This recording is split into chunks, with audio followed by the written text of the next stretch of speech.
அவனருளாலே அவன்தாள் பணிந்து. இன்றைய தினம் தேய்பிறை கிருத்திகை. இந்த நன்னாள்ல பாம்பன் சுவாமிகள் அருளிய சண்முக கவசத்தின் சிறப்புகளை பத்தி நம்ம பார்க்கலாம். பாம்பன் சுவாமிகள் மிக சிறந்த முருக பக்தர்.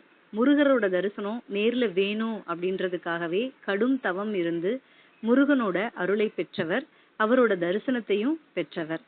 அப்பேற்பட்ட மகான் சென்னையில் உள்ள திருவான்மையூர்ல அவரோட ஜீவ சமாதி இருக்கு. அங்க போய் நம்ம தியானம் பண்ணுவதன் மூலம் முருகன் அருள் மற்றும் பாம்பன் சுவாமிகளோட அருளும் நமக்கு கிடைக்கும். முருகருக்காக பாம்பன் சுவாமிகள் மயூரபந்தம், சஸ்திரபந்தம், சண்முக கவசம் அப்படின்னு சொல்லி கவசங்களை பாராயணம் பண்ணியிருக்காங்க. ஒவ்வொரு அந்த சஸ்திரபந்தம், மயூரபந்தம், சண்முக பாராயணம் இதெல்லாம் நம்ம படிக்கும் பொழுது நமக்கு வாழ்க்கையில முருகன் அருள் மட்டும் கிடையாது, ஒரு கவசமா இருந்து நம்மளை பாதுகாக்கும். அதோட சிறப்புகளை தான் இப்ப நம்ம பார்க்க போறோம்.